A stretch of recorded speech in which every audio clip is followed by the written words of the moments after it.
नमस्कार, मैं गरिमा। ये है जागो हिमाचल 365 टीवी। डर के नहीं डट के, और आप देख रहे हैं हिल कोस्ट न्यूज चैनल। बढ़ते हैं आज के मुख्य समाचारों की तरफ।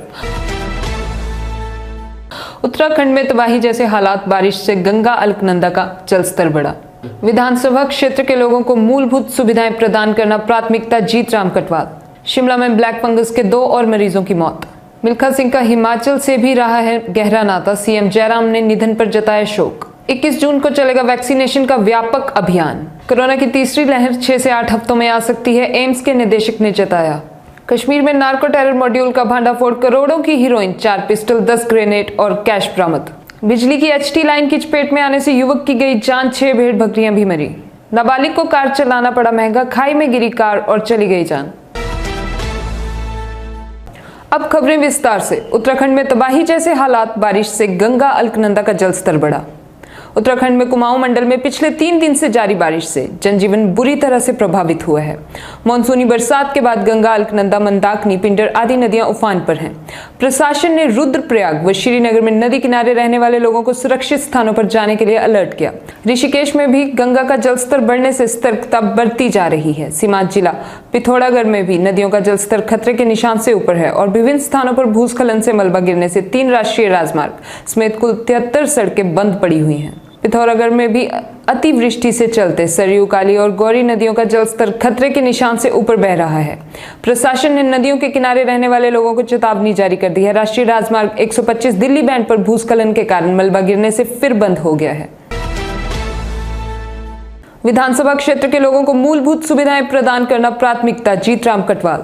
बिलासपुर 19 जून विधायक जीत राम कटवाल झंडूता विधानसभा से क्षेत्र में चल रहे विकासात्मक कार्यों का नियमित रूप से मौके पर जाकर जायजा ले रहे हैं तथा अधिकारियों को आवश्यक दिशा निर्देश भी दे रहे हैं कि विधानसभा क्षेत्र में चलाए जा रहे विभिन्न विकासात्मक कार्य निर्धारित समय अवधि में पूर्ण करें।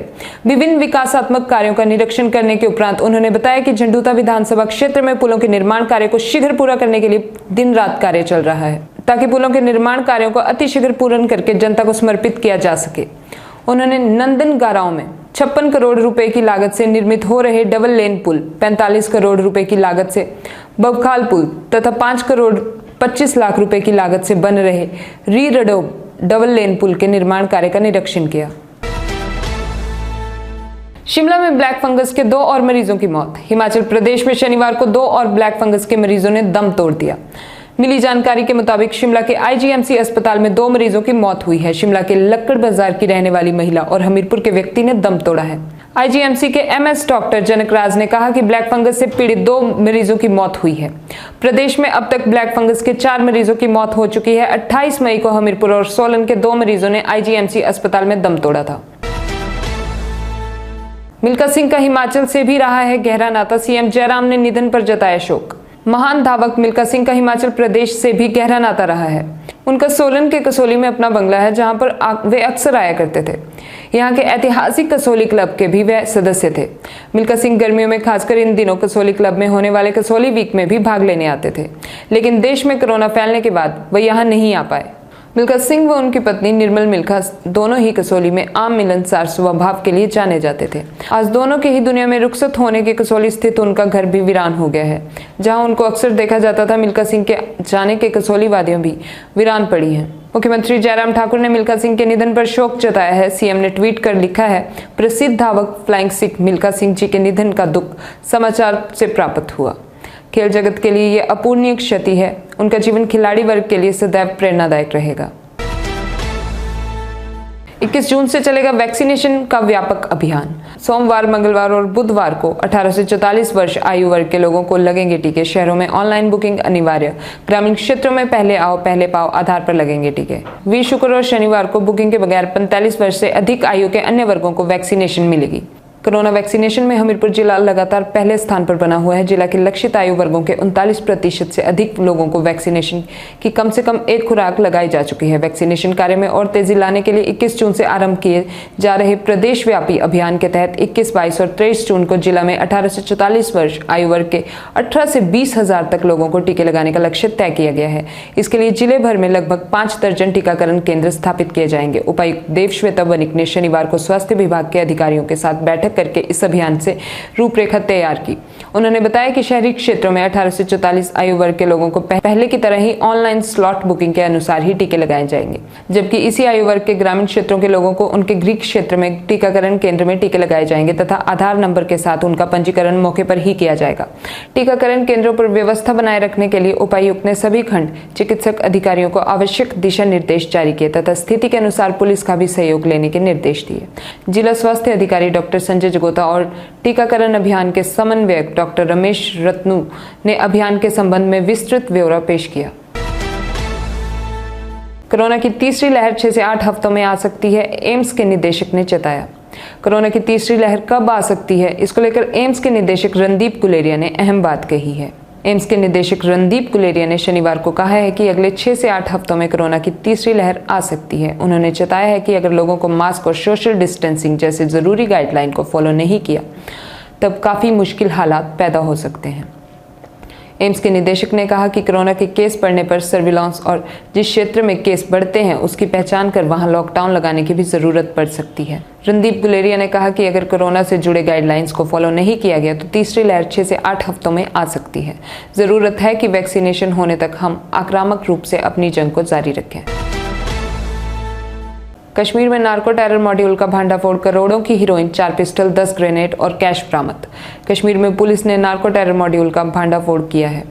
बारामूला पुलिस को ये कामयाबी हाथ लगी है। पुलिस ने 6 लोगों को गिरफ्तार भी किया है। बताया जा रहा है कि इस कार्यवाही के दौरान पुलिस को 4 पिस्टल, 10 ग्रेनेड और 21 लाख रुपए कैश मिले। इसके अलावा पुलिस ने 4 गाड़ियां और 9 किलोग्राम हीरोइन भी बरामद की है। बरामद की गई हीरोइन की कीमत करीब 45 करोड़ रुपए बताई जा रही है। हालांकि कुछ मीडिया रिपोर्टर्स में भी ये कहा जा रहा है कि पुलिस की इस कार्यवाही में आतंकियों के 10 मददगारों को गिरफ्तार किया गया है। इधर खबर ये भी है कि जिले के उरी में इलाके में 3 संदिग्ध को गिरफ्तार किया गया है। ये कार्यवाही सेना की 53 BN, CRPF, SOG के संयुक्त टीमों द्वारा की गई। इनके पास से हथियार और गोला बारूद बरामद हुआ है। बताया जा रहा है कि आतंकियों का ये नार्को मॉड्यूल घाटी में मौजूद खूंखार आतंकियों को नशीले पदार्थ मुहैया कराने का काम करता था। इसके अलावा ये मॉड्यूल जम्मू कश्मीर के युवाओं को बरगलाकर नशे की लत लगवाते हैं और फिर उन्हें आतंकी गतिविधियों में शामिल करवाते हैं। बिजली की HT लाइन की चपेट में आने से युवक की गई जान, 6 भेड़ बकरियां भी मरी। किन्नौर के लंबर में हुआ हादसा। ग्रामीणों ने विद्युत विभाग के खिलाफ दर्ज करवाया मामला। रिकांगपिओ हिमाचल के किन्नौर जिले में बिजली की HT लाइन की चपेट में आने से एक युवक की मौत हो गई है। वहीं विद्युत तारों की चपेट में आने से 6 भेड़ बकरियों की भी मौत हो गई है। हादसा बीते रोज शाम के समय उपमंडल रिकांगपिओ के लंबर से करीब 2 किलोमीटर दूर हुआ है। हादसे में मृतक युवक की पहचान ठंगी निवासी अजय कुमार के रूप में हुई है। युवक की मौत के बाद ग्रामीणों में विद्युत बोर्ड के खिलाफ खासा रोष है। नाबालिग को कार चलाना पड़ा महंगा, खाई में गिरी कार और चली गई जान।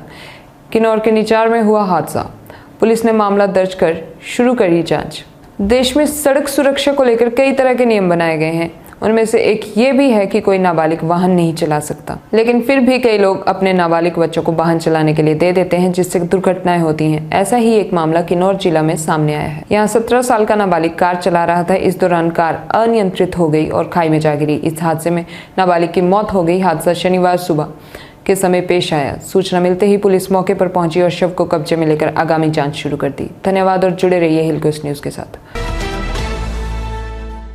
हेलो हिमाचल, हिमाचल 365 टीवी सूचना, समाचार, मनोरंजन, एजुकेशन और भी बहुत कुछ लेकर आ रहा है। This is Himachal 365 TV and you're watching Hillquist News. I am Garima. मेरा नाम है आशीष। ये है हिमाचल 365 टीवी और आप देख रहे हैं हिलक्विस्ट टीवी न्यूज। हम जल्द आ रहे हैं पूरे हिमाचल की ताजा तरीन खबरों के साथ। हर तरह के समाचारों के लिए देखिए हिमाचल 365 टीवी और जुड़े रहिए हिलक्विस्ट न्यूज के साथ। हेलो हिमाचल, हिमाचल 365 टीवी सूचना, समाचार, मनोरंजन, एजुकेशन और भी बहुत कुछ लेकर आ रहा है। This is Himachal 365 TV and you're watching Hillquist News. I am Garima. मेरा नाम है आशीष। ये है हिमाचल 365 टीवी और आप देख रहे हैं हिलक्विस्ट टीवी न्यूज। हम जल्द आ रहे हैं पूरे हिमाचल की ताजा तरीन खबरों के साथ। हर तरह के समाचारों के लिए देखिए हिमाचल 365 टीवी और जुड़े रहिए हिलक्विस्ट न्यूज के साथ।